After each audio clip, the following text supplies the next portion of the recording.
Kathryn, welcome aboard. Hello. All right. Now, the Swapcast. I was thinking about it before we hit record. Maybe I'm just going to do Swapcasts with people who were at the Metaphysics of Desire workshop in New York, because that seems to be how it goes. Yeah, that was a pretty amazing workshop. Actually, I do feel in a lot of ways that this conversation is a direct result of that workshop, which is Cool. kind of beautiful for Mythic time, which I know is what we're going to be getting into today. So, How do you figure, before we get to the first question, how do you figure that? just a really interesting example of intention set at the workshop that had a really long tail sort of fallout.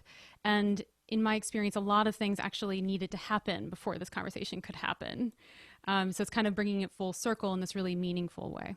Awesome, awesome. Well, hopefully we'll get Yeah. into that eventually, but Mm. even though we're talking about mythic time, we do need a little bit of sequential enlightenment time. Yeah. So we have to begin with your beginning. Kathryn, were you a weird kid? Yes, absolutely. So the world has been very much alive for me my whole life. My earliest memories, plants and animal friends, mythic creatures, the characters of books that I've voraciously read, like a lot of people you asked this question of, Gordon. And I even had an early introduction to energy from my beloved grandfather, who taught me this fun little game of creating balls of energy that we could pass, Oh, cool. back and forth. Yeah. And at the same time, I had this funky mixture of my parents being extremely Catholic. So I went to Catholic school, and in the course of a week, I'd go to mass twice a week. I'd go to church or choir practice, rosary circle on Wednesday nights, which I actually loved. I thought I was going to be a nun. I sent away for brochures from nunneries at the age of 12. And as you can imagine, I sort of snuck in a little bit of my sort of natural world, animate world experiences into church and did things like, you know, um, try to trap the energy of Mass in my locket by opening it during Mass and Very closing the cool. locket at the end. Yeah. Um, but, didn't have many friends on the downside of that. That plus, some traumatic childhood home stuff, latent queerness coming out, just some stuff that wasn't really squaring with me anymore with the church. And so I set out on a path of, rebellion and trying to figure out a new way of weaving together all of my senses and experiences of the world, which is basically what I'm doing with the podcast now on my end. Was there an inciting incident to go from wanting to be a nun at 12 to, because my mother went to Catholic school as well, and would never have wanted to be a nun because she was taught by them, and they were cruel. Colonial nuns have to be hard, and so as soon as it was her decision, which was around 15, to not have to go to church every day, she didn't. She still considers herself, I mean, she's an energy healer and all that, but still considers herself Christian and even Catholic. But like all Catholics, just bad at it, right? Like not going to church and what have you. So what was the inciting incident to go from wanting to be a nun at 12? Was it an internal mismatch between stuff the church said, or because in hers it was like, honestly, it was things like some of the nuns were good, but a lot of them were openly cruel, and it didn't square with the message, the advertising message, if you will, that they were selling. Yeah, I can relate to that as well. In fact, I looked back at my standardized test scores every year. And in the fourth grade, aces across the board. And then when I got to the fifth grade, when I had the nun teachers for the first time, especially in math, my scores, dropped by half. I mean, it was really stark. So I sympathize. My heart goes out to your mother in that. But the inciting incident, I kind of joke slash not joke that it began when we had this sort of old school priest come by, join the church, and he came to our classroom and recruited for altar boys and not altar girls. And here I am, this like ultra devout, so wanted to serve. And I started this, protest petition that I circulated. Maybe part of the reason why I, didn't have the friends thing going on. So yeah, that was kind of the start. And then, you mentioned that your mom when she got to decide to stop going to church around 15 or 16, that was when I was kind of still forced into confirmation, even though I totally was already checked out. And so I chose the queer mystic, bird as a heretic, and witch Joan of Arc as my patron, Oh, so as does my sort of she. final There you go. engagement with the church. That's Yeah. that's the rebellious saint choice, I think. Yes. In many ways. Yeah. So I'd love to, in turn, ask you the question I like to ask of all guests on my podcast. So, with the Heart is the Cauldron podcast, we are trying to explore healing through relationship with the animate world. And so, I'd just love to invite you to share your own personal experience with that, either a particular memory or just a way of being with the world that has been healing for you. Gosh, that's a good one. Lots to choose from. So there are places in the world that, I mean, I've written about it for about a decade. There are places in the world like in Polynesia and Micronesia in particular, because on my father's side, that my family's from Melanesia, really. My aunt's New Guinean and whatever, because my grandfather worked in colonial service. So there's a thing my father likes, and well, he would say likes, I would say needs to do, which is to essentially be in the islands once a year. And so I kind of grew up in that context. It sounds, and it is, it's immensely fortunate to be in that situation. But it was, growing up in the 80s, it was cheaper to go to Fiji than a holiday further up the coast in Australia, right? So it's like, oh, you got a tropical vacation every year. I'm like, I did, but I did also grow up in Australia. So it's like it's not that far. It's not the exotic, like, goodness, Fiji. It was a couple of hours in a plane. You didn't even need a passport. It was basically like the nicer bits of Australia. It was Australia without, everything killing you, I guess. So going back to, and in particular being in the Pacific, in the ocean, and I'm water sign rising, so I presume that's a factor. But being in the ocean is an oceanic coming home, and it's been a struggle this last year because I would have been there with the family this year, but obviously not. That's a big one. So there's a kind of, we don't have the right words for healing, right? So I was about to say that's a psychological Yeah. restoration and a physical restoration. That is damning it with faint description, because it is an ultimate full energetic coming home. Yeah, returning to full life kind of feeling. So that's a regular one. Not really, but like that's one that happened to me that so I've sort of built up an understanding and had to sit with, why does this happen every time, like, we jump into the ocean for the first time when we're in Fiji? Like, why does that happen? Anywhere that we sort of, part of it, and it's stacked. So it's not just the magic of the ocean, because the magic of the ocean holds everything, including childhood memories, and because obviously they're happy memories with family and even friends who would come with us. So it's all these things that are stacked up. It's ancestral memory. It's all of this, and it's that and more. And so that's a sort of big one. But particularly over the last decade or so, and it's one of the glorious things about living in southern Tasmania, is I went on a mission to find the kind of frontier science data that shouldn't work in a framework of materialist naturalism. And a couple of them are germane, I think, to this discussion. The first is the open and shut evidence. One, I mean, regular exercises restores your immune system, and it does basically everything except make you lose weight. Like there's something about exercise that is holistically healthy.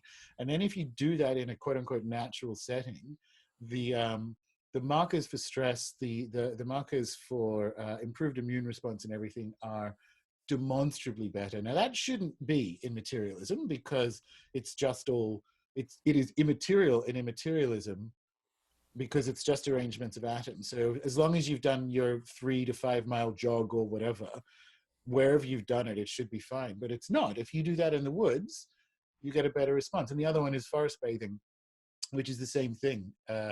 If you are in a diseased state and you take a couple of weeks off to just rest, you're going to heal. If you do that in the woods, you heal faster, and it's used as like a breast cancer intervention in places like South Korea. So it's not just, oh, I'm a bit relaxed.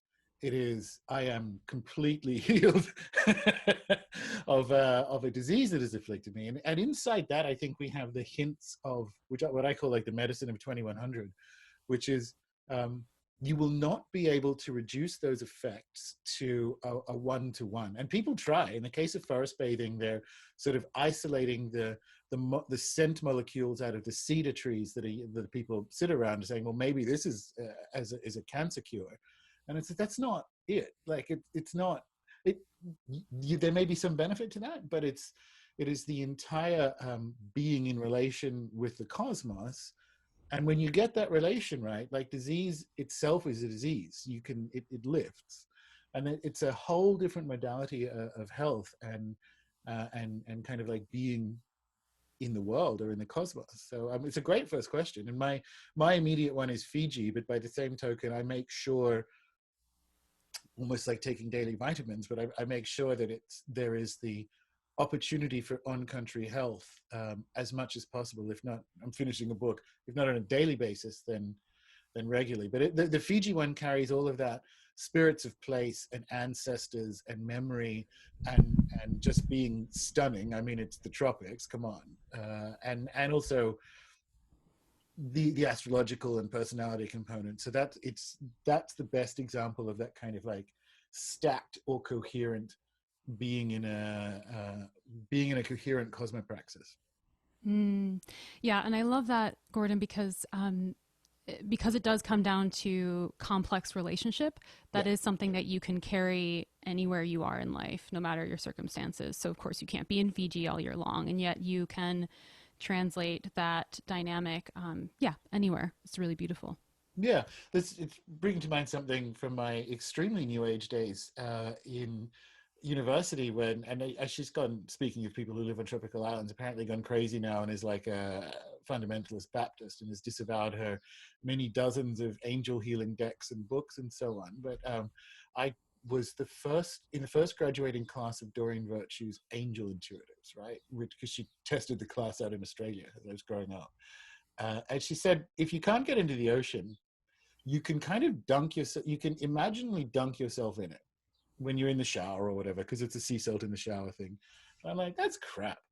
Because I was a very, too cool for school, chaos magic teenager, like, whatever.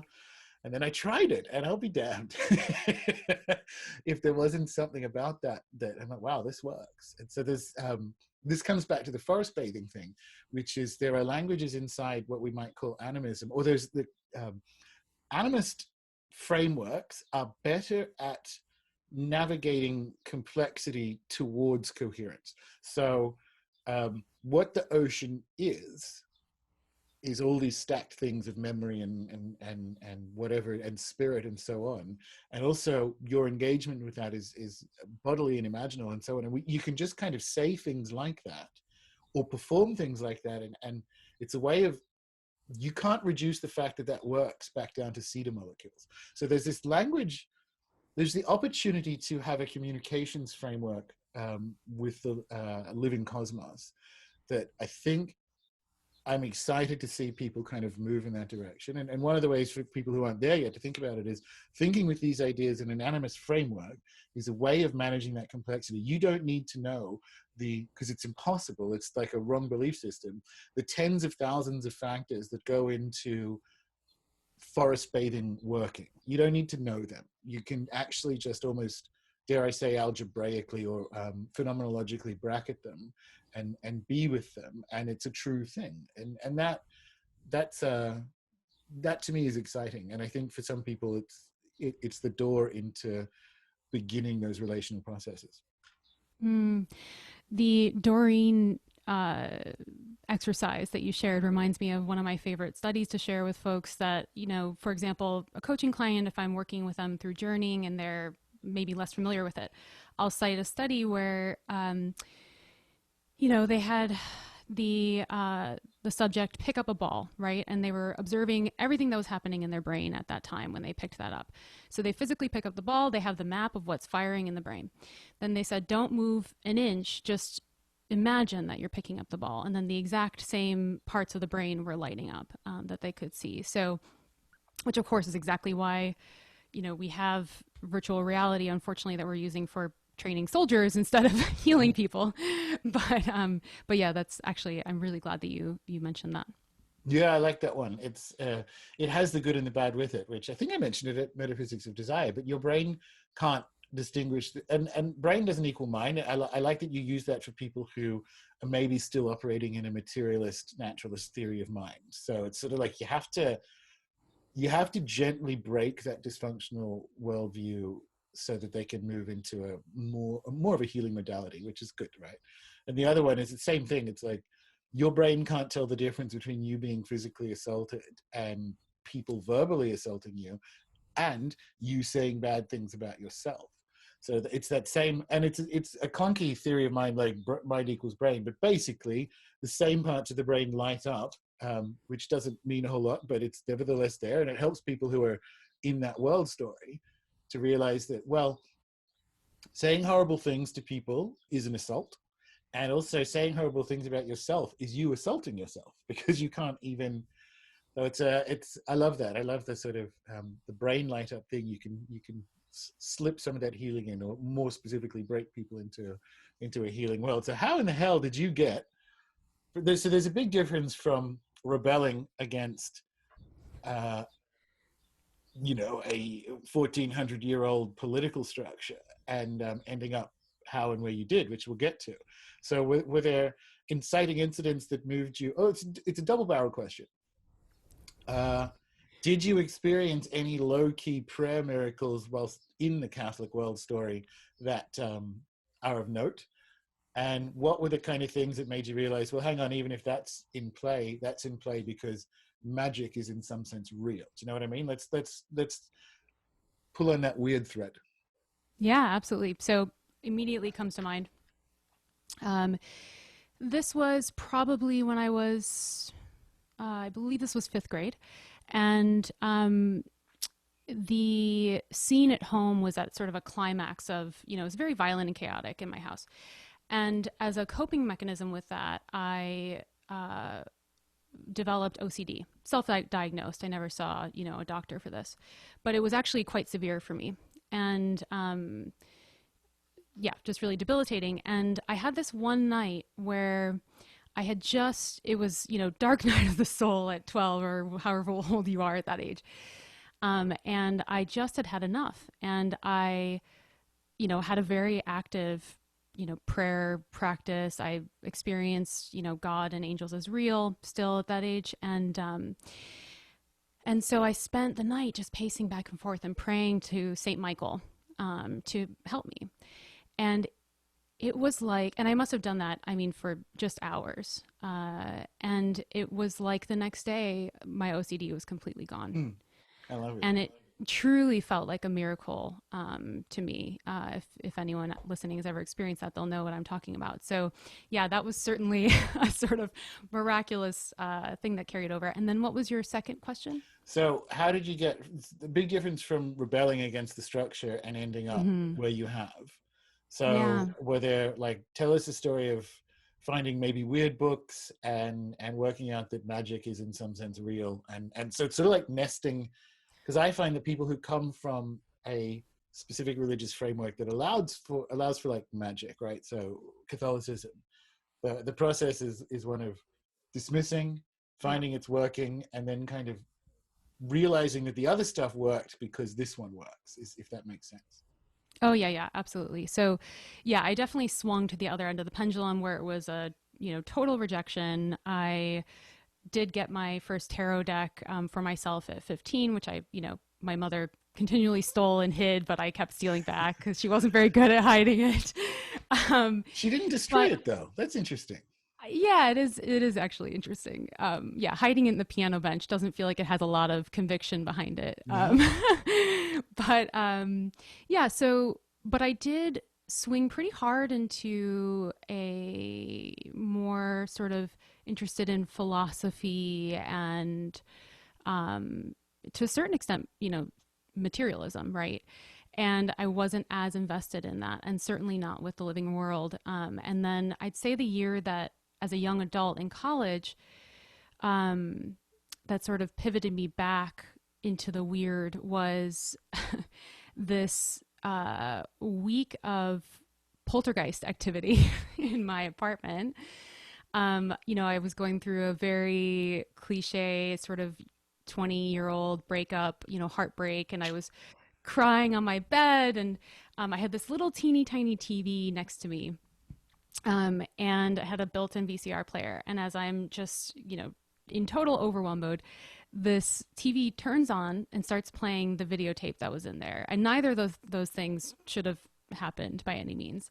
And that triggered, all this sort of electrical, just bizarre world stuff that week, to the point where I looked up poltergeists and saw one hypothesis that poltergeists are actually the result of sort of excess energy that's sort of spilling out from people, very often actually teenage girls or young women. And that just kind of shook me back awake to the worldview I had really embodied as a kid. And then to your point, though, about sort of things unfolding, like did I read books or, whatever. There's so many examples. So I know you're a big Jung fan. And after journeying for a while, reading Jung and Active Imagination was pretty mind-blowing. But the probably more concrete example I'll give is I got back into journeying through Tibetan Buddhism. And for anyone listening who's involved in that, visualization is incredibly important. And my journeying practice wound up happening within a sort of very specific mandala. And at the time, I didn't have training in the sort of elaborate three-dimensional palace models that actually exist in Tibetan Buddhism. But somehow organically, I would always enter in through a cross-shaped temple of sorts from this very specific entry point. And I would walk to the center and then, walk through to do my journeying. And then shortly after I had developed this, personal practice, I was reading Lama Alioni's book on the female Buddhas, the 5 Buddha families. And she was sort of the first person I saw to kind of walk me through the diagram of the mandala, and that you always enter in through the east, which I realized is exactly the way I'd been entering in. And that, it's these 4, the shape was almost exactly the same when you look at the mandala from the top down. So that was just one moment when I was just like, okay, this is real and I need to keep, pursuing this. So that, I guess you went, and this is a fairly common, like, so you started reading philosophical books, and inevitably when they don't fully scratch the itch, a lot of people do end up going from sort of like European/Western philosophy into Tibetan Buddhism. Was that about the sort of the intellectual journey that you went on? And then, yes. Yeah, exactly. So I was really enamored with Lacan in, university. And while that resonated in so many ways, it just left me feeling so sad. Excuse me. And then from there, after college, I'd spent a year living in France, and it was in the very furthest northwest of France. And it was probably the first time in my life when I really had to experience place as relationship, that I was just sort of forced into it. Teeny tiny town, nothing to do at night. And I have always loved nature. So I've spent all of my time, on these, they call it the wild coast, on the wild coast or biking the countryside. So that was when I sort of picked back up the animist, place is alive and I have relationship to it. And it was simultaneously one of the most lonely years of my life and most connective and nourishing. And so I just kind of continued from there. And then, yes, to kind of tie it all up, philosophically, I, fell more into Tibetan Buddhism and Buddhist psychology, and then finally into folklore and folk traditional practices, ancestral practices, and that's where I'm tying it all together now. Yeah, I like it. So where What were you doing in France? Was that study, or was that just like, fuck it, I'm going to live in France? Uh, I wish I was that badass. No, no, no. It was a government program, so I was an English teacher over at the high Okay, school. cool. But yeah, yeah, yeah. Oh, nice one. Um, do you have other ones, the Swapcast, before we move into, because it's interesting that the places alive thing is, I think, where we pick up the main topic. But is there other stuff you want Yeah. to throw my way before we get in? Yeah. I'd love to certainly hear more about animistic and your journey from chaos magic to your current book, which I don't see as a departure necessarily, but just a very How similar does it question to what work? you just How does posed me. the yeah, sure. Yeah. Um, And also for folks listening on my end, please tell them a bit about your existing history as an author and the project you're sure, sure, currently sure. working on. Cool. So there's at the beginning of Pieces of Eight, it sort of looks at what's good and bad inside a chaos magic framework. And so Pieces of Eight is my third book, and that's probably the only like actual chaos magic book. And the thing that's good and bad in chaos magic is the same as what's good and bad in permaculture. I'm also a permaculture designer and probably president of Permaculture Tasmania from next month. So there are some voting irregularities, but we'll work through them.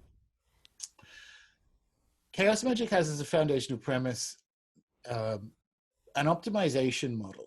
So it's not necessarily the optimization model comes out of a theory of mind or a framework that hasn't been sufficiently interrogated for optimization.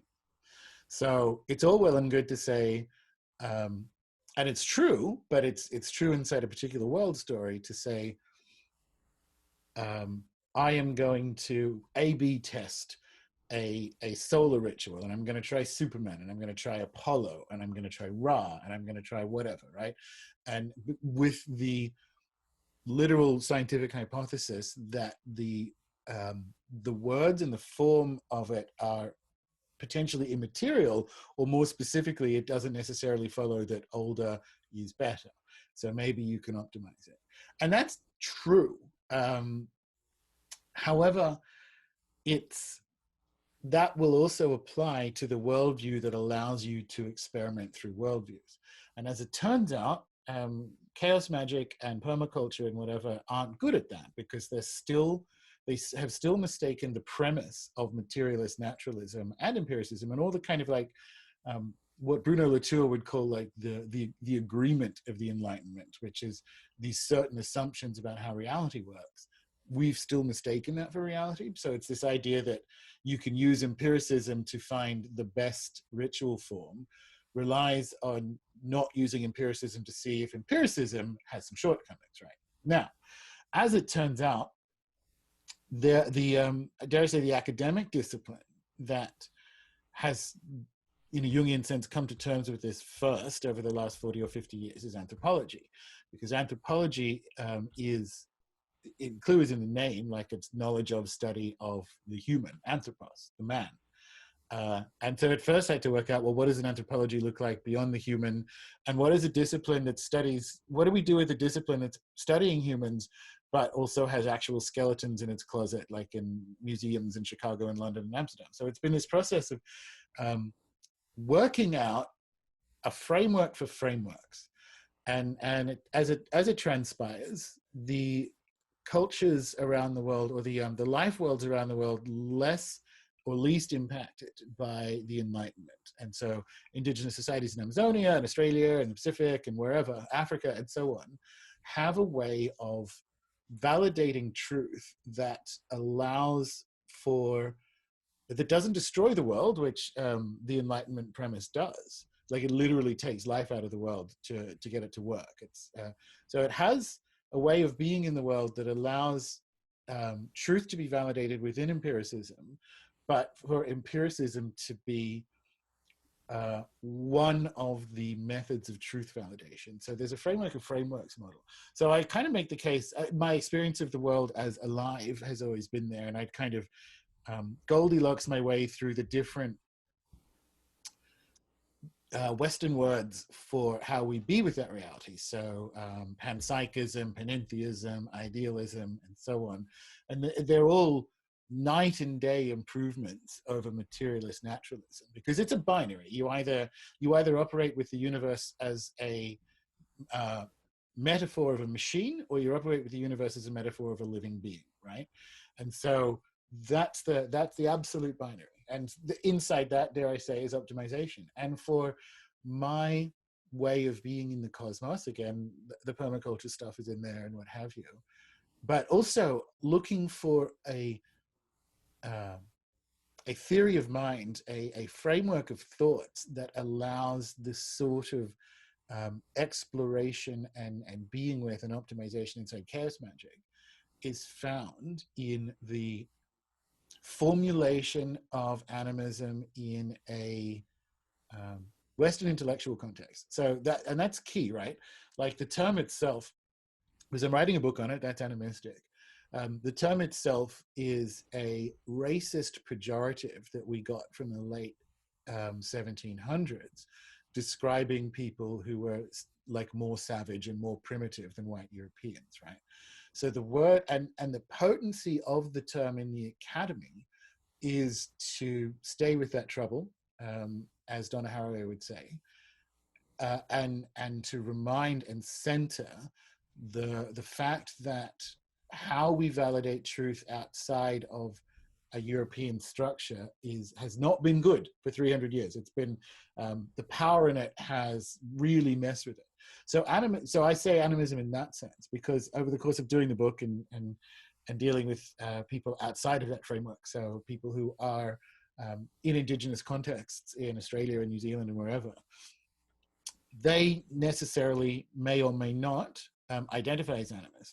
And one of the reasons they won't is because the term, and rightly so, is a racist pejorative from the late 1700s. So I take that and sort of center it as, yes, it is. That's not why I'm using it. I'm not done staying with that term inside the context that gave it to us.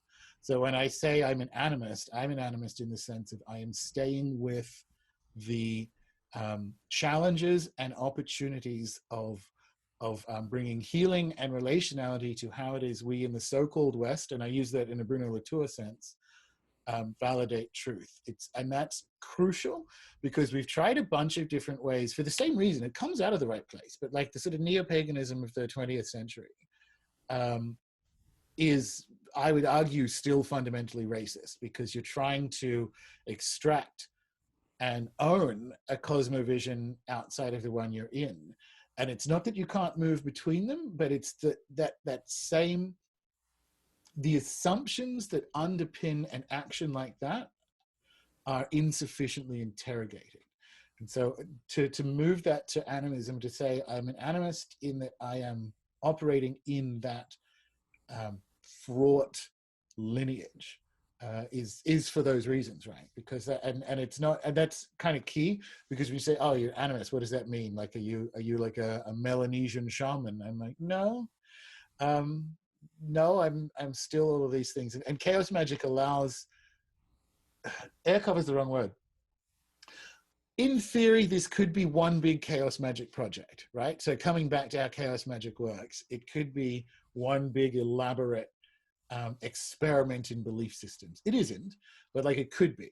So I found in the situating of animism in that intellectual tradition, and situating that in a Western magical practice tradition, appears to be where I belong right now, I think, is where I'm going for. That's a big deal. It's a big deal to sort of go, well, what do you mean by animist? And I mean it as just this. So Eduardo Viveros de Castro, in an article in 2004 about this, not about chaos magic, obviously, said, well, what is anthropology? And he says, anthropology is comparing anthropologies. It's nothing more than that, but it's also nothing less. And what he means is that if you are an anthropologist and you go out into the Amazon or APY lands in Australia or wherever, you are not someone with a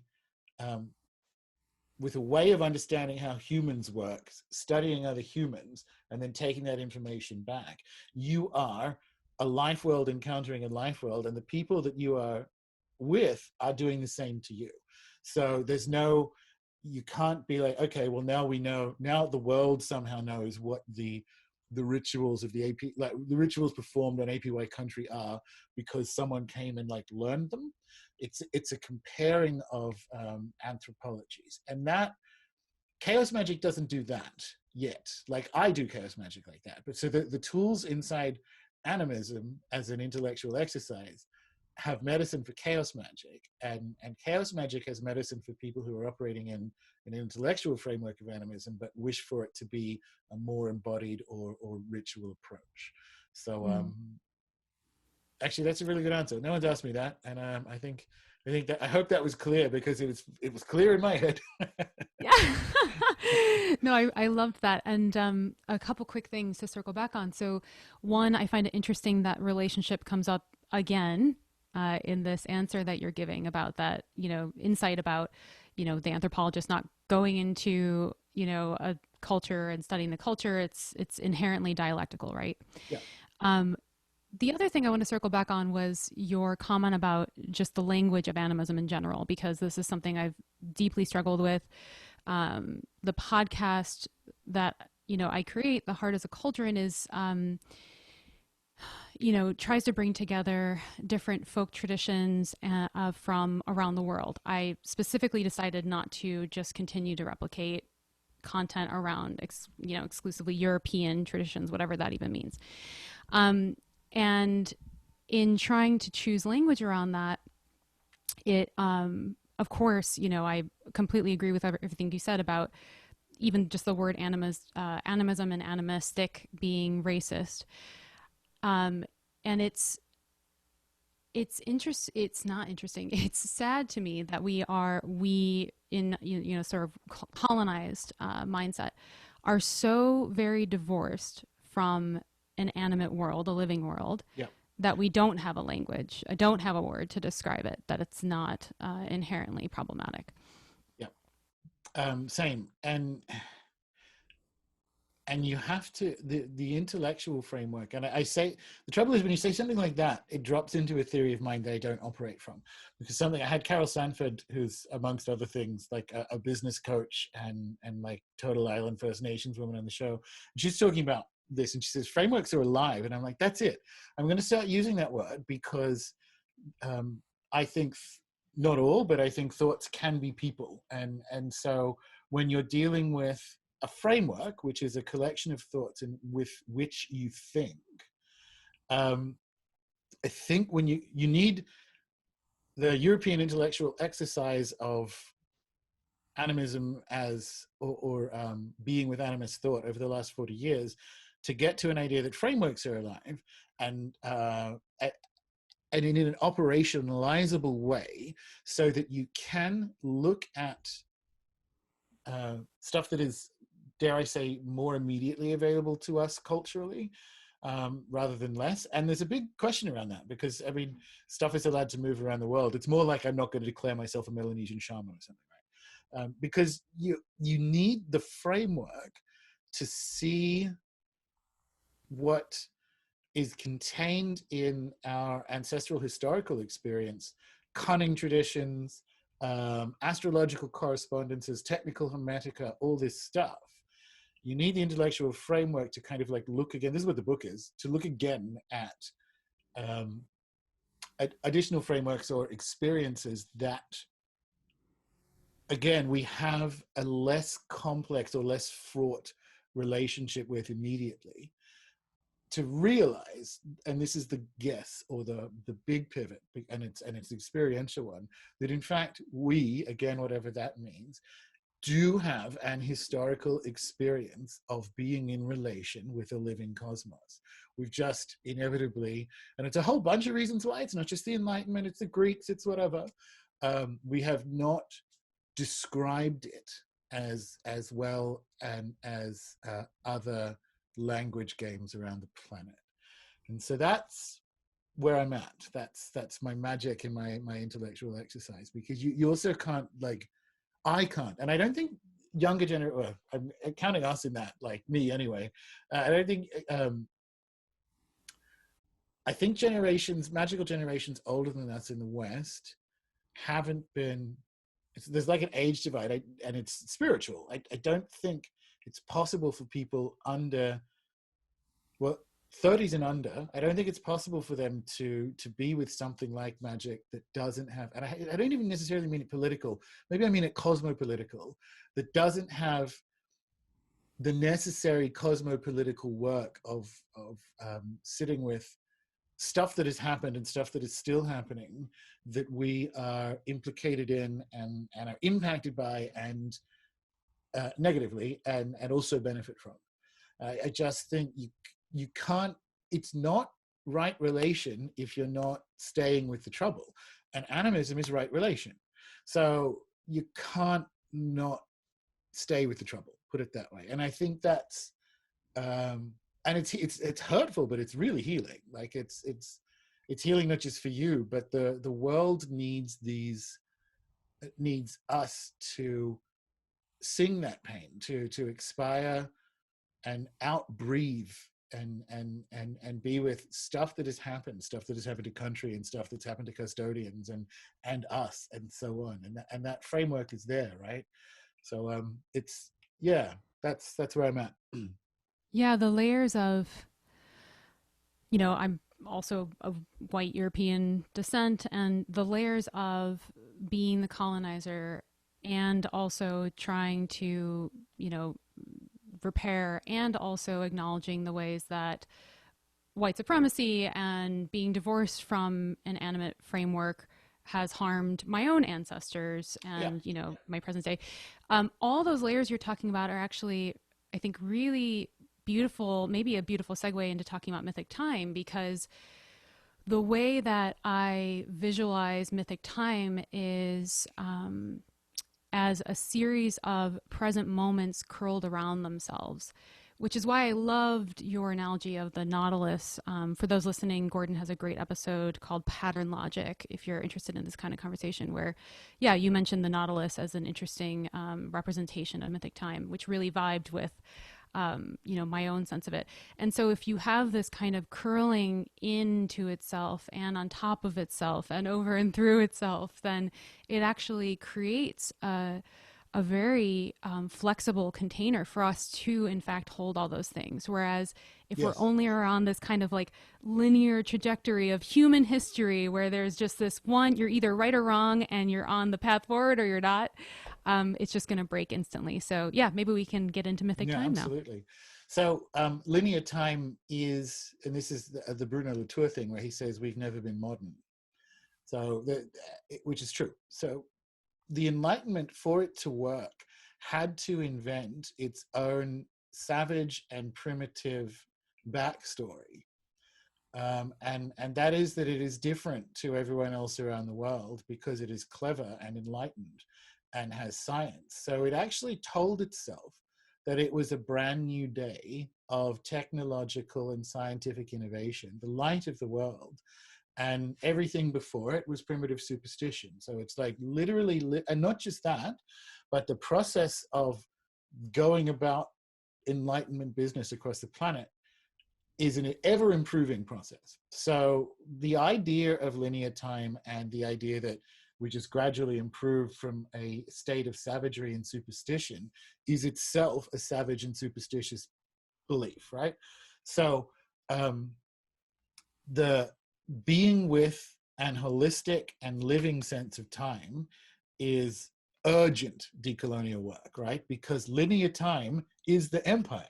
And that's why, like, one of my weirdly more popular blogs is the long rundown of the first Pirates of the Caribbean movies, because for whatever reason, a Jerry Bruckheimer produced Disney show about a Disney film series about a ride built in the 50s has the best understanding that linear time is the fucking empire, right? And when you, coming back to how animist frameworks work, so what you need to do operationally is not live in linear time and drop into mythic time. You need them to be reversed. You need to be living in a cyclical living time, and then as a spell, as a literal sorceress enchantment, use linear time, because it is a spell. It's just that we're living under it. We're not casting it, right? So that this is what you can do with an animist framework. You can not dismiss them. You make them they're the correct size, right? So it's one expression of time. It's not the true one that then went out around the world and found other space-time frameworks amongst the Hopi and amongst, you know, the Maori and whatever, and kind of situating them on linear time. It's the opposite. You need to be with the sort of phenomenological experience of space-time as in some sense the same. And one of those manifestations are dangerous, but powerful because it's dangerous, and dangerous because it's powerful, is this spell of linear time, right? So I think it's urgent, and we have, why I keep coming back to saying astrology is 100% true, is that astrology is where, dare I say, the Western world has kept safe and not well. It's fragmented and messy and poorly described and so on. But astrology works because time is mythical and time is cyclical. And I mean cyclical. And I mean space-time, because you can't, one of the things that impedes, dare I say, right relation and right experience of time is that the Enlightenment project has to split space and time. It has to split space and time because time has to proceed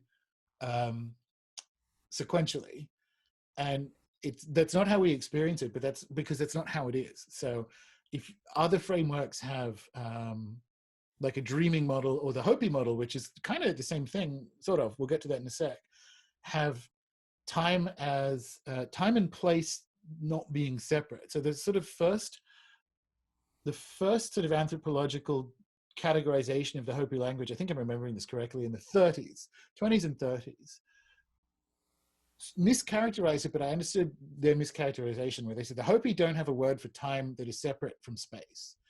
And they do, but it's not that they don't have a concept of time that's separate from space, right? So it is an artificial separation that is experientially invalid, like we experience space-time as the one thing, and we experience it in an embodied and contextual place-based way. And that's just that's just what fucking happens, right? And as a result of having done that at one point in the late 1700s in, say, France and England, we invented this spell that says we can be in the world with the premise that space and time are separate, and let's see what happens. And that's the medicine of being with mythic and cyclical time, is that. And the dreaming model, or the Hopi model, is not having space-time separate, but having a divide, or a model that where the interior is expressing the exterior, and that's the kind of meaning and story. So it's sort of like inside something is manifesting and outside is the sort of experiential. The reason you can't have linear time in an animist model is because it implies that the universe has stopped. So in the past, those are things that have happened and are over. But so that implies that the universe is finished rather than finishing. And everywhere else you find this in the Hermetica, you find this in Aboriginal Australia. The universe isn't formed, it's continually forming. So to have a past that is discrete is to say that not only have those things happened in the past, but they're done, they're fixed. And that's never been, that's not how we experience it, and that's one of the sort of intellectual challenges. And again, I think you can say that Mars has a dreaming and Venus has a dreaming, and so on, and you find, I think, experientially described in stuff like astrology, quote unquote, an easier way for us to be with those different experiences of space-time and mythic time, right? Yeah, this might be a good moment to pause, and because I want to come back to mythic time as decolonial work. I want to come back to space and our, inherent experience of that through our bodies as the kind of nexus point of time. But I realize it might be helpful to take a moment and just share our, perspectives or takes on just sort of define a quick definition of mythic time, which I know is Yeah, inherently sort of weird because of the very nature of mythic time. But just going first on that. good, because Um, that was my second question for you. I've got Kathryn, weird kid. What is mythic time? Because I want to know what yours is. I had to obviously I thought about it before the show, but I'm interested in this. yeah, so I think of mythic time as first and foremost a lived experience, Hmm. which I think what I'm about to say is going to echo a lot of everything you just touched on, Gordon. But mythic time is a lived experience first and foremost, and it's an experience that is, from what I've encountered, collaborative, many layered, spiralic, as you mentioned, and centered on the eternal present.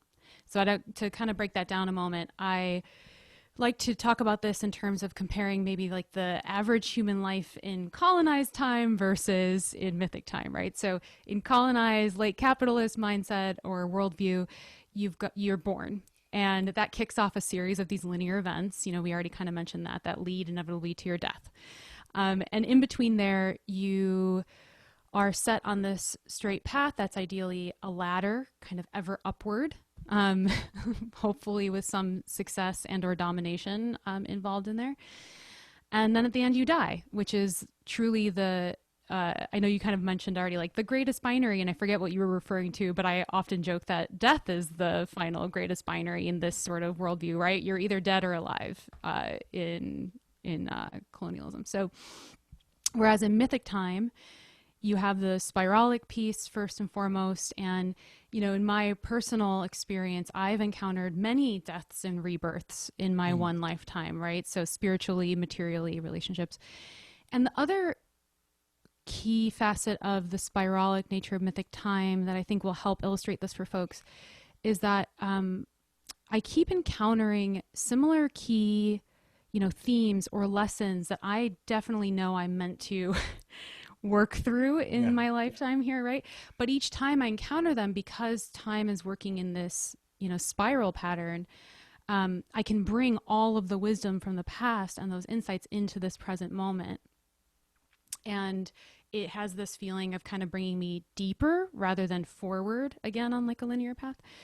Um, and then the last couple things I'll mention, just in my view of mythic time. So that second piece of mythic time to me being collaborative. So my sense of colonized white supremacist time is that your will alone dictates, it's the single propelling force, right, Yeah. of your life. Um, Whereas with mythic time, um, I feel it as a kind of weaving of my desires certainly are a factor, but it's this weaving with the land and with ancestor and with spirit and with community, and then that last piece of many layered but centered on the present moment. So I mentioned already that I find it really helpful to view time as a series of present moments curling in on themselves, right?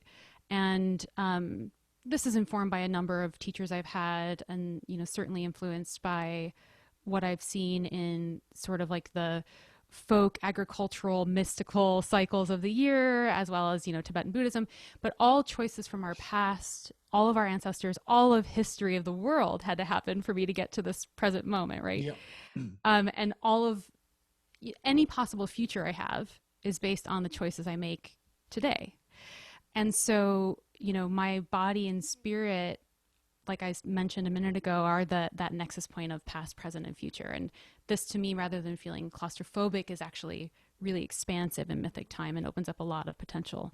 So I know it's a mouthful, but No, I mythic love it. time is kind of inherently Yeah, yeah, yeah. complex. I love it. So I was thinking about what mine is, and I'm just going to steal, right? So the Yeah. famous 20th century anthropologist Claude Lévi-Strauss, when he was describing his description of what Amerindian mythic time was, in particular Amazonia, but like generally the Americas that he studied, it was stories from a time where humans and animals failed to distinguish between each other, right? So in the sort of jungle and perspectivist sense, because um, Amazonian life ways allow for animals, well, not just to be persons, but they see each other as humans. So the kind of like person culture underpins the universe. So what he's saying there is basically a very similar thing to what you're saying there, which is in the stories of mythic time where animals fail to distinguish, well, animals and humans do not make any distinction between each other, is mythic time is the immediate and felt experience of the relational, right? It is just, and the thing is, when you have peak experiences with other humans and on country and wherever, this whole like, oh, time felt like it slowed down, it's like, yes, it's the you know the ever-present origin, or the actual being that is time in a Heideggerian sense is closer to your felt experience. Like it's you slipping into what is there the whole time, funny enough, right?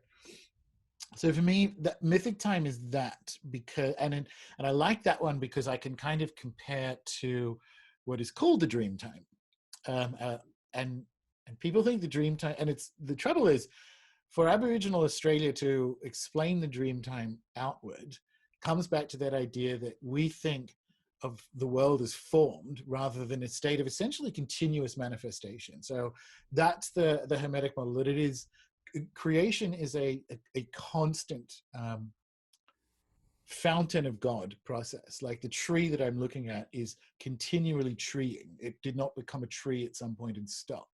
So when they try to explain, and that's why they've invented terms like, or allowed us to use terms like songlines, which aren't quite right. Same thing with dream time.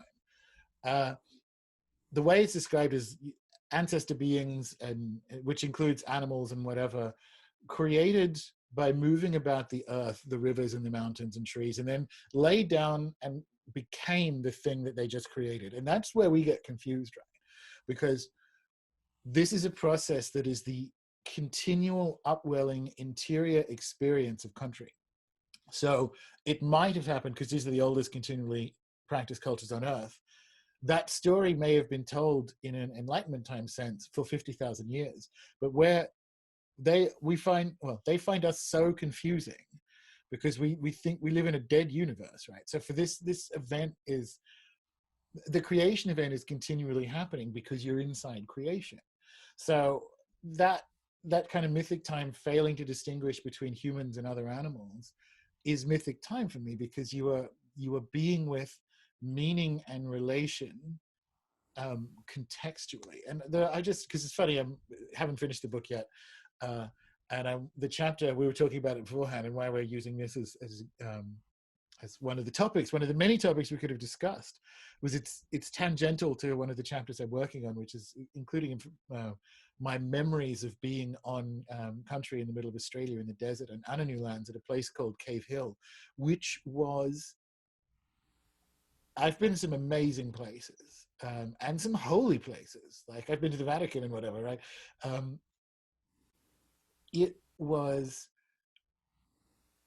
alive and ancient and eternal. And here is part of the Ananu who live in the area of Cave Hill keep part of the songline of the Seven Sisters, which is this, again, living framework, this immense story being that runs across most of Australia, which is enormous, right?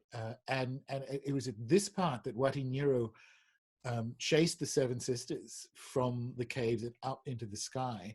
And so I'm there with like Richard Dolan, who's like one of the world's most famous ufologists. So there's a kind of, not necessarily an ancient aliens angle, but it was the comparing anthropologies. It was, here's one of the ways we talk about space beings, and here's another way, and they're interacting. And being on the platform where Wati Nero chased the Seven Sisters into the sky and is chasing the Seven Sisters into the sky, was, I've never experienced anything like it. It was happening. It was aliens. It wasn't.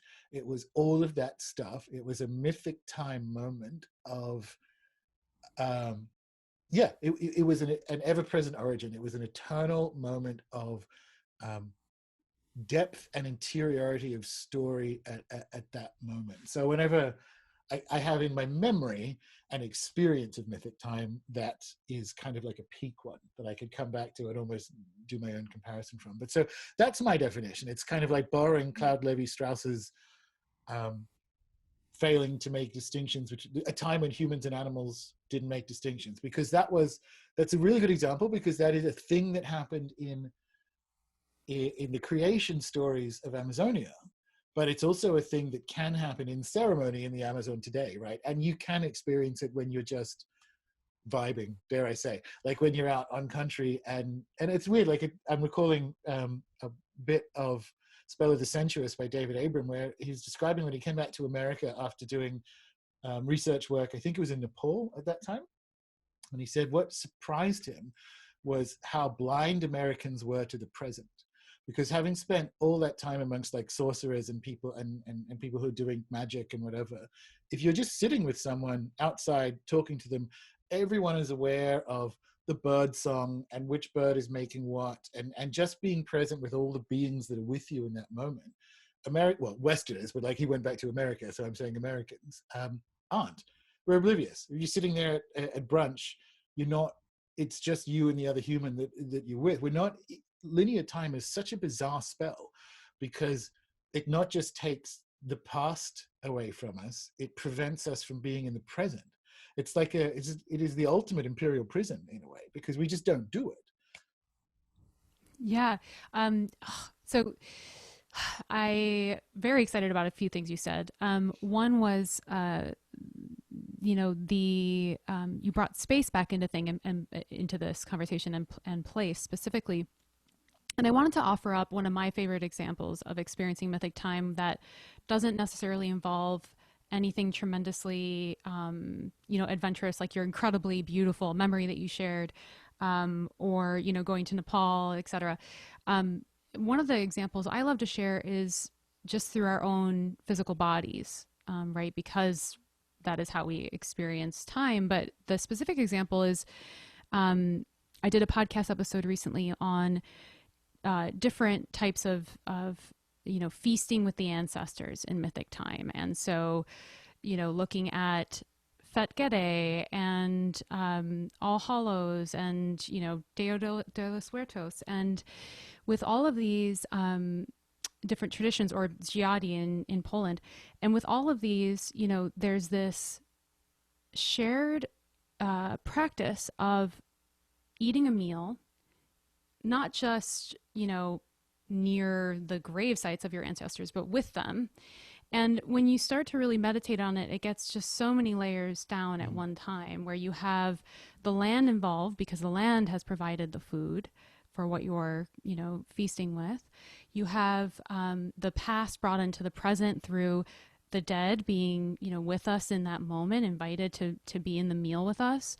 And also the past is invited to the present through our own bodies, right? Because our bodies are quite literally the result of our ancestors, DNA and blood and lives. And we're also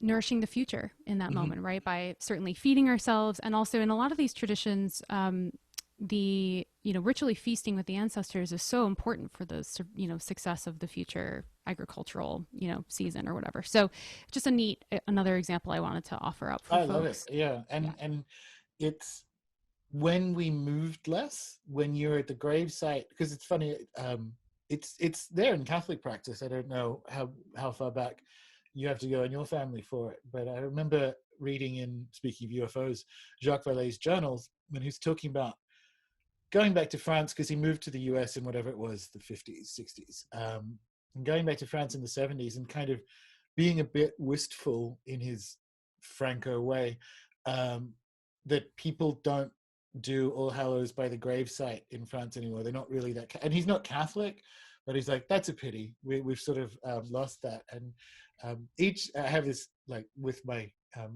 friends who are also post-Catholic, or whatever we are, with the people who grapple with Catholic lineage in their families. There's always someone who's like the crypt keeper, right? There's always there's the aunt who knows where everyone's buried and makes sure everything gets done. That's my mother, inevitably. And I guess in theory it should be me, but I'm on a whole nother island.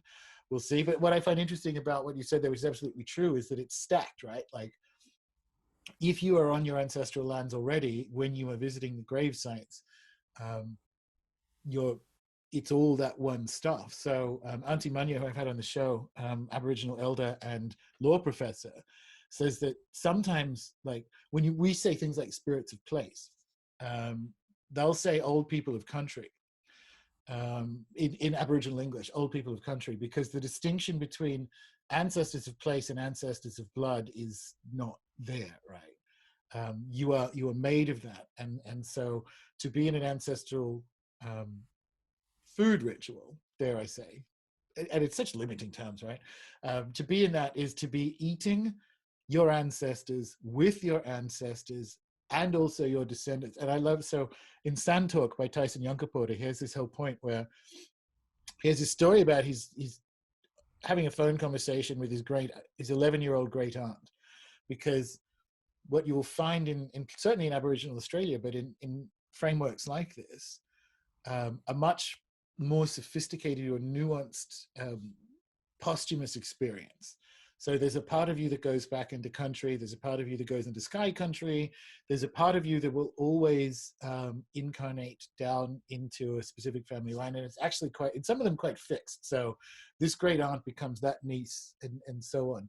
Now, even if, here's a weird way of describing it, but I love it, because it works even if you're a materialist naturalist. Like, even if you don't think life exists after whatever death is anyway, this framework builds the sort of cohesion that allows for cultures that have existed for 50,000 years to continue to exist, because you are never not in relation to your descendants. So the decision-making process that goes into what you do as a tribe and a person, which we've, like, I think I mentioned in the Wealth Magic course, like capitalism is perfect at finding price in the moment. Like, we've never invented an idea that's better than that. It's the worst idea we've invented for assessing future price and future cost. Like, it's not there. And we've never had a framework that didn't do that. Any other framework, and it's a kind of classic idea that Turtle Island First Nations people will make decisions based on how it will affect. It's not true, but it's a kind of sufficient truism based on 7 generations time, right? But in the lived experience of an ancestral ritual, you're feeding yourself with your ancestors, of your ancestors, and presuming you're feeding your 11-year-old great aunt who's with you, you're also feeding the descendants. So it is, you can't not be in mythical time when that happens, or mythic time. Mm-hmm. Yeah, absolutely.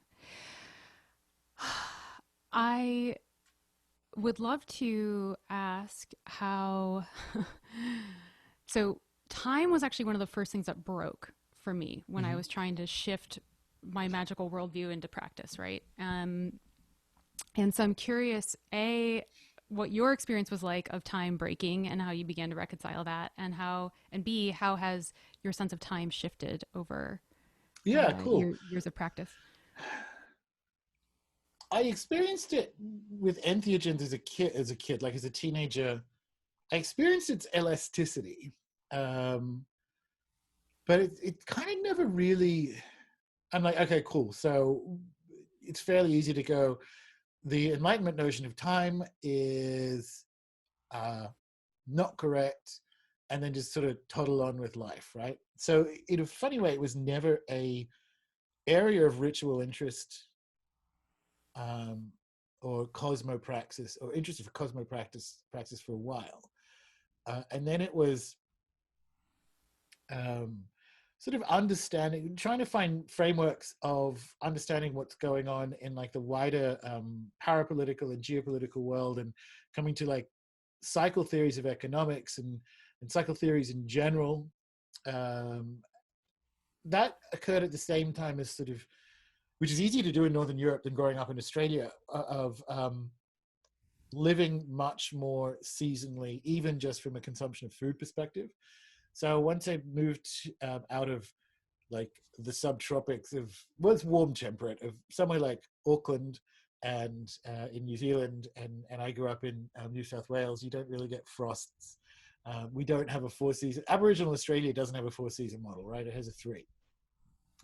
So it was this sort of folding together of different cycle models that allowed me to look again at something that 90s chaos magic, thanks to Pete Carroll, and it's cool, whatever, dismissed, which was astrology. And he dismissed and I've actually had this conversation with Pete. He dismissed 20th century astrology, particularly the sort of late 70s stuff, and rightly so. It was garbage, right? Like before all the kind of rediscovery of the Hellenistic thing, it was terrible. It was like Age of Aquarius shit. So, but that's not what astrology is, right? Like, and so that was kind of like my sequence of it, in understanding that astrology is a language that allows you to be in and be with a living time. And then from a magical perspective, realizing that within it, within certain aspects of astrological magic, you can do things that look something like the time magic you can experience. So like the Quero use of time magic in the Andes, same thing with the Ananu, where you can kind of either go what we would perceive to be forward in time, or to drop into the experience of time before time linearizes, or it decides to experience itself sequentially, and like change things. So that was my sequence of events, and one of the ones, and I find it very compelling as to it being star related. But I have this, I don't mean this, I just use it as a discussion point. But within astrology, I think the planets are the control system. So those are that's your experience of the conditions of reality here on this planet. And the stars are kind of your snakes and ladders short circuit around that if you need to. So fixed stars and mansions and decans and so on. And I use, because it's related to my first book, Starships, that stars came first and then planets. So our experience of stars is it's phenomenologically significant that we put our ancestors in the stars, that we put that kind of ultimate thing in the stars and not the planets. There's something about star magic that allows you to have a kind of temporal magic that looks something like, or is invited to compare with the sort of stuff you find amongst the Quero and the Ananu and whatever. And even this sort of medieval mapamundis and cosmo maps of Earth in the middle, and then the expanding planetary spheres, and then the firmament and the fixed stars, kind of has that idea, right? So inside it, you have the mechanics of a clock or other device that is kind of clicking and keeping you in place, but this one isn't, and then beyond it is God. So it's actually, like, this is what I mean by, we have in our lived historical experience as magical practitioners things that look something like mythic time and temporal magic and all that other stuff that we can sort of look horizontally across the world and find elsewhere. And I think that process, it's why I'm so interested in comparison. I think the process of finding a way to compare without destroying is a step in our return to coherence. So we have to learn how to learn horizontally, and then we have to learn from the horizontal. And so my journey with time and cycles has been part of that for me, to where it is now. And that gave me the lived experience to, I think, well, I know, I'm not necessarily, I'm certainly not speaking for it. I'm not necessarily saying I have an adequate understanding of it, but my understanding of the dreaming and dream time that I got growing up and going to school in Australia versus what it is now as an understanding is night and day difference.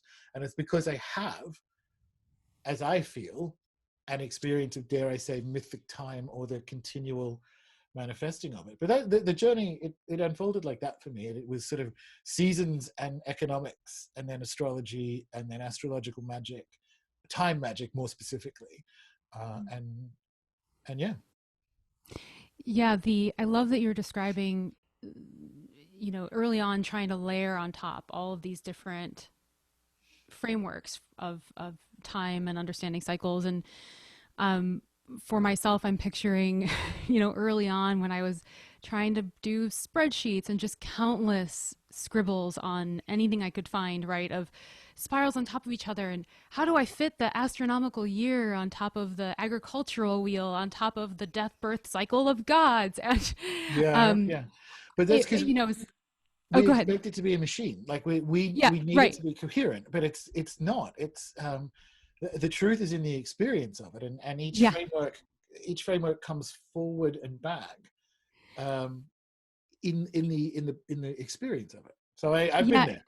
exactly. Yeah, and to your point, I finally just had to give up with that approach, and I just started practicing it, right? Yeah. And in the experience, sort of seeing how it all fit together. And my personal story about this is a bit more on like the micro level, but I'd love to share it. Of sort of my evolution with understanding and working with Mythic time. So Gordon, I know you're also an avid journeyer. And for those listening, when I say journeying, I mean, entering the sort of spirit or imaginal realm, or you can call it active imagination if you're a Jung fan. And when I first started journeying, without even thinking about it, because, we're just so entrenched in this, I tried to make my journeying replicate colonized time. I wanted the Yeah, journey to yeah, have a beginning, middle, and end. I wanted to get the wisdom or the blessing or whatever it was I saw in the journey by the end of that journey, right? But when you allow yourself to truly engage in relationship, as we keep talking about, that really shifted for me. And my particular example of this is, for me, I always go to, I mentioned that sort of particular landscape or mandala that's set in, in a natural, I hate that word, but in nature, for lack of a better word for now. And within this landscape, there are certain areas that are devoted to certain kinds of work for me. So there was a time in my life when I was doing a lot of really intensive inner child work. And I would always go to this orchard, which kind of only in talking about it now, I realize how place was factoring in even then. But so I always went to this orchard. And months later, totally seemingly unrelated, I was doing work with Hakati, underworld, crossroads type stuff. And excuse me, they took me to the back end of this orchard where I'd been doing inner child work. And I thought I was doing a journey on something completely unrelated. And it felt so incredibly important to know what this was. Like, it just felt, you could just tell it was one of those pivotal moments, right? And I, of course, wanted the answers then, but I just had to kind of trust. And months later, this thing happened that brought everything all together. I had this really tremendously powerful breakthrough with my ancestors, just like this really healing moment of deeply connecting with them. And I asked them to show me a place in this landscape, this journeying world of mine, where I could repeatedly go to work with them. And immediately they showed me the exact same place where Hecate had taken me to, the back end of this orchard. And it hit me that this was my ancestral growth, that each tree was an ancestor, and that was actually exactly why I had been doing the inner child work in this orchard, because my ancestors were actually there from day one. Yeah, it's good. But I wasn't actually ready to understand that yet. So Yeah. it was only through this sort of spiralic journey that everything made sense. And if I tried to force that on this linear path, it just never would have It happened. doesn't. Yeah, you wouldn't. So again, I'm very interested in the frameworks that are available to us within the comparing anthropology's world, and so one of them is perspectivism, which is my kind of like main intellectual or framework of understanding tool now. And if you look at something like the Yamanahua have a language called Sayoshto Yoshto, which means language twisting. And when they're dealing or trying to talk to the Yoshi, which are like the plant spirits and the river spirits and so on, if you address them directly, the words crash into them and you can't actually get the communication. So they have words that sort of stand in, and it's like this whole, almost like a cryptic language. So you say basket instead of anaconda, no, hammock instead of anaconda, and basket instead of jaguar, and so on. And this is the sort of coming back to, there are frameworks of being with how I think reality actually operates that we have available to us that we haven't used for maybe 2,500 years, because we've got this erroneous idea that we're kind of like the only things that exist. and that's one of the, when you get that beautiful omen logic of And it's that feeling of deeply true. It's like, of course, this work was being done in the orchard, because what are they going to do? Show up as like 400-foot ancient ancestral, beings to be like, bend down and go, there, Kathryn, right? Like it, and you suddenly get the absolute logic of it, and how the apple has its own dreaming, that it has medicine for that journey itself that aligns not just with Hecate, but like all of, and it's just that coming back to, I think animism has a way of navigating complexity towards medicine. That's one of them. When you have a moment like that where it's like, fuck, I could not, if you gave me 2 hours, I couldn't sit down and stack and connect and catalog and conspiracy wall how it's the apple this with Hecate, and how that's about orcharding and grafting and what a graft means and why they showed up like this. And if you just did it, you would collapse into insanity. But there are more competent languages for the idea that this is an infinitely complex cosmos, and that's one of the ways to navigate it. It's a great story. I like that one. Oh yeah. Shall we go back to Mythic time as decolonizing work? Yes, you go first. I want to make sure to get there. Well, okay, so I'm going to go first, but I'm cheating because I'm bringing up a quote that you already shared in the past. It's from the Pattern Logic episode, and it's Giorgio Agamben, if I'm saying that last name right, but the quote is, "Every culture is first and foremost an experience of time, and thus the original task of a genuine revolution is never to simply change the world, but to change time." Yep. Which is so amazing. And so I was reflecting on this ahead of our interview, and because we're talking revolution, I kind of naturally want to talk about the inner work and the material together, right? So starting with the material, in thinking about colonized time, I was thinking about the who and the why of how time works in, late capitalism. And the who in colonized time, to me, feels like it's time is dictated by someone else. Usually not by you, because most people are dispossessed of power, right? Someone else is telling you how to spend your time in order to survive, let alone thrive in this world. And then on the why side of things, time's purpose is to maximize productivity. That's just basically what it comes down to, right? And so if we flip that around in Mythic time, when we begin to shift material existence into Mythic time, it's the who, to me, is that collaboration between body, community, land, all that relationality that we keep talking about. It's a multitude of persons, not, the one. And then the why is to really maximize compassionate care for one another, right? So you have the example of like, a village, instead of a group of people today, being forced into whatever kind of terrible labor for whatever sort of inane reasons,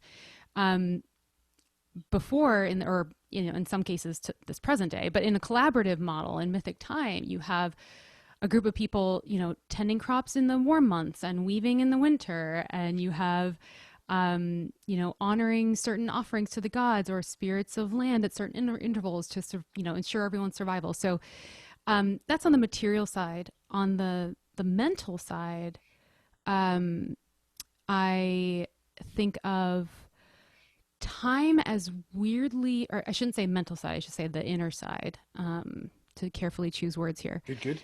Yeah. So in our inner realm, colonized time to me feels like it's connected to a lot of our insecurities, weirdly enough, and our, limiting beliefs, and a lot of our sort of painful ideas about ourselves and the world. So, for example, like, if I'm not successful right now, I will never be successful, or I should already be over my trauma, or I should already be, whatever. Yeah.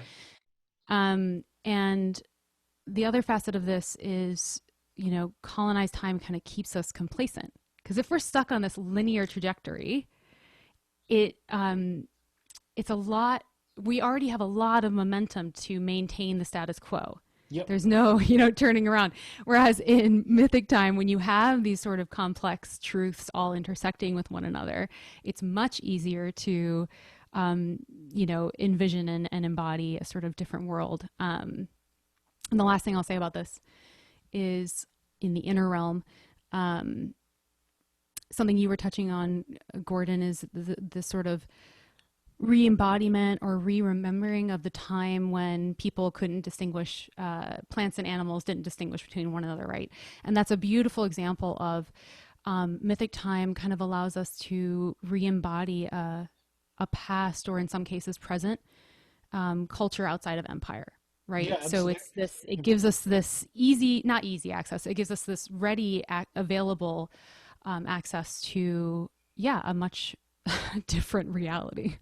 Look, I think linear time the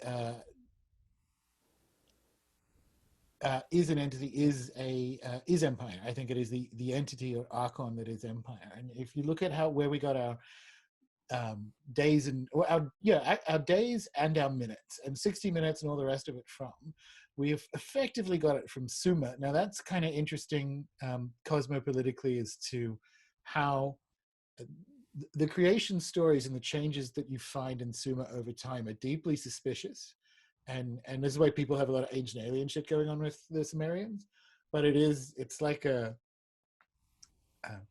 humans are disgusting and made out of mud and made to serve, is part of the creation myth. And then you have this sort of rigid, minute by minute time schedule. Some cool stuff in there too, like the planets, which again I think is part of the sort of Gnostic control system. Versus, say, the dynastic Egyptians, where unbelievable multidimensional perfect understanding of time, and deep time, like 36,000 year cycles and so on. But they didn't have word for a moment of time less than an hour, so there isn't minutes. That's just moment, right? Because nothing happens authentically in that time. It's an efficiency play, right? So that's coming back to what you were saying before. So jump forward to the empire, the British Empire. So Greenwich Mean Time. So we literally still, from not just London, but from where the Royal Navy was headquartered, spread out this precise grid of where everyone should be and how they experience time. It is a military play. It is a naval spell, right?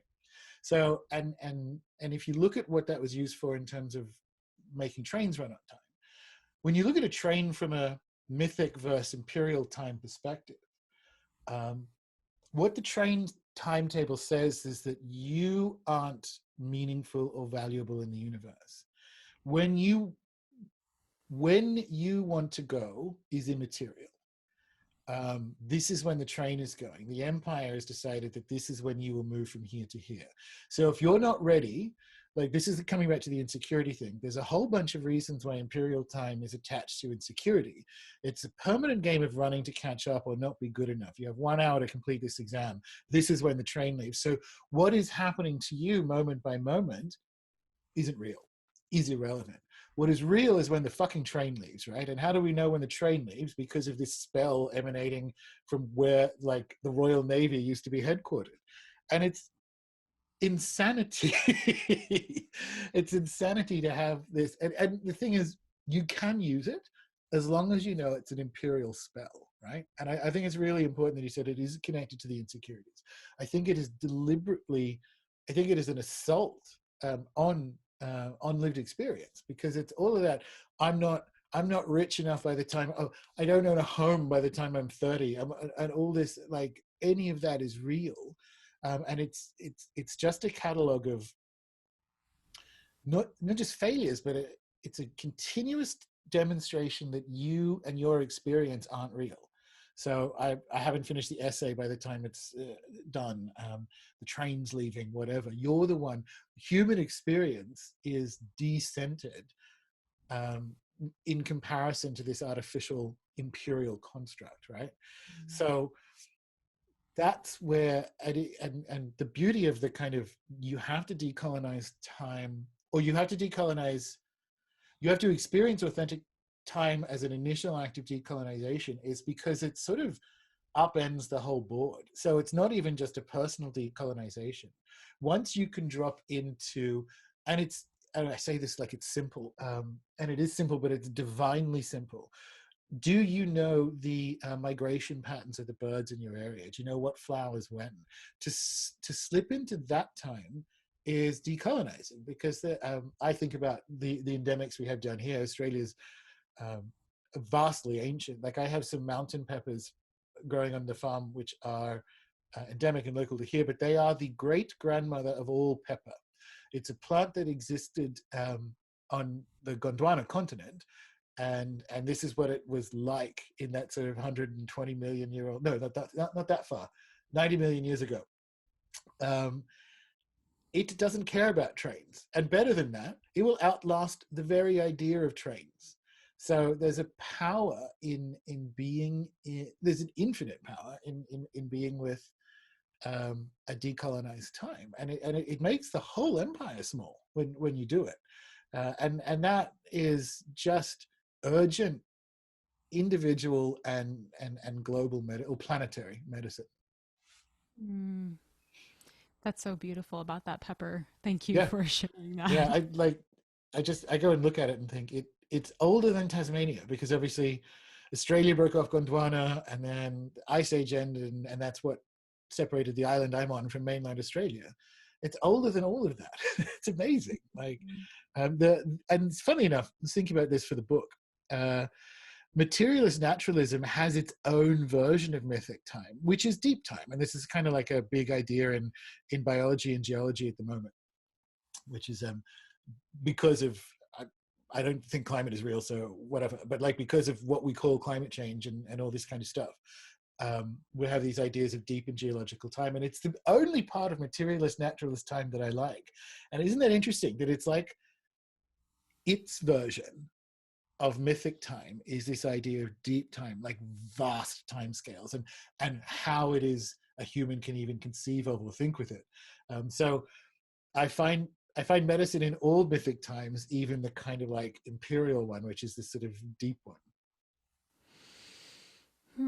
Yeah, I'm not actually familiar with deep time, so Yeah, it's like a new intellectual area where it's kind of like, do we even have a framework for things like, can humans think in hundreds of millions of years? Can we like think about that? And the sort of, even from a materialist, naturalist, philosophical perspective, the significance of the ongoingness of processes that we still experience, like glaciation and so on. So it's one of those things where you kind of want to jump into the screen when I'm reading these articles and say, guys, magic is real. Go and go and be astrologers or something.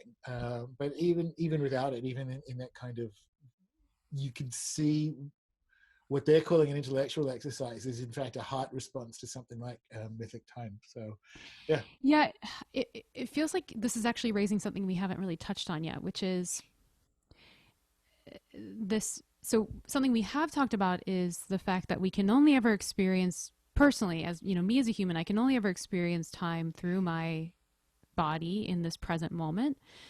And yet there's this essential element of mythic time that is the divine vastness that was before and will be, you know, after us. And where do those two things intersect? So it almost feels like, um, you know, like the deep time really is just another example of the pepper that you were talking Yeah, about, exactly, right? Like, exactly. yeah. It's And when you're eventually going to eat that pepper, and you can, you know, experience that pepper in the present moment and interface with all of that tremendous past and future at the same time. exactly. Yeah, Yeah. I like it. Yeah. That's been good. Anything else we want to do about decolonizing and mythic time for it? Anything else you want to add? You know, there's one last thing I wanted to touch on that actually, you know, the pepper kind of made me think of this. You know, there's this question of, I think it was this beautiful interview with Rowan White. I want to say I might be wrong about that, but um, someone who is doing really tremendous work around seed reclamation and indigenous foodways. And they raised this really important question of, you know, there's this there's this tension of, are we trying to revive one specific point in time from the past in bringing this specific plant and restoring the seed that was taken from us? They had this beautiful relationship with I believe a museum, but they built this, trust between them, and the museum, rightly so, returned the seed that they had taken and kept back to the people to be tended, and the people welcomed the seed back as if it, were a grandparent, I believe was the language that she was using in talking about this moment. So yeah, this tension between, are we trying to revive this one specific past, and how do we reconcile that with our desires for the future, right? So Yeah. there's this kind of question of how do we, the language I've been using around this is reviving versus revivifying. Reviving to me is this idea of, if we're trying to reclaim ancestral traditions, for example, are we just sort of reanimating a dead corpse over and over again? Or are we revivifying, which is breathing new life into something to kind of bring it forward? Agreed. Yeah, so it's a bit of a dovetail from Mythic Time, but your pepper made me think of that, right? So perhaps another definition of mythic time is how time works in a universe that is continually forming rather than is already formed. Right. Because I call it museumification, and it's kind of why I have it's a weird way of saying it. Like, I have huge problems. I don't think environments are real. So when I say I have huge problems with the environmental movement, it's because I don't think an environment is part of the same thinking that gave us all this ecological and whatever destruction in the first place. And a big part of that is conservation, which is this idea that you can return, and it only works if you think the universe is a machine, and that the world has stopped, right? And so it's like, oh, well, what we urgently need to do is get carbon dioxide levels back to 1850, and whatever plants, wherever they were in 1850, that's where they're from, and they can't move from there. Like, this is that same imperial project, which we don't find in indigenous lifeways at all, including, like, we call them, and this is because it comes from that same racist idea, because you want to move humans around the world in the same way. So, like, introduced or non-native species. And we have the language of racism in how we understand the movement of non-human beings around the planet, and it's stupid. And it's not found anywhere else. It's part of the imperial disease. So that when I had Wolf Dieter Stoll on the show, and he did a bunch of work in, I think it was with the Navajo medicine men, and being taken out on Navajo lands, and said, oh, that's an introduced species. We should, like, he went to remove it, and they're like, no. Like, that nation's here for a reason. We'll work out what it is first, and how it gets incorporated into the language of Navajo herb law. Doesn't matter where it was immediately before here. Now it's here. Now it's a thing that's happened, right? It's an agentic understanding. It's an understanding that beings have agency, right? So, and I love it. Funny enough, it's adjacent to deep time. The Amazon is an overgrown garden. Like, everywhere they dig, they find terra preta, which is a soil that humans have made. So when you're dealing with literally a lost civilization there. But even without it, there's some interesting work on the lost farms of North America, which is to say that there are plants that have been domesticated 2,500 years ago that fell out of a custodial relationship with the tribes at the time. So they wilded. So there are plants that are considered wild in the Americas that are only wild now, but they're the sort of evolved iterations of a plant that had in fact been domesticated. And there's a few dozen of them. And it's the same. Aboriginal Australia was, prior to us getting here, the world's biggest park. Like, it was actually managed, right? So this idea that you have to have nature as something separate to humans to have conservation, to have a little seed bank. And I don't mean save seed, I mean the opposite. I mean, everyone should be saving seed and planting them. But the idea that you can kind of like go to some herbarium and look at some pressed flowers and get some seeds out of some little drawers and turn the world back to 1850 and be like, all done, 1850, that perfect year. Nothing was bad in the world in 1850. Like, It's an ultimate expression, and again, it comes from a heart place, but it's an imperial expression, right? And I think maybe mythic time includes extra human agency. It's that agency runs through mythic time, and because we're in it, we have it, but we're not the only ones who do.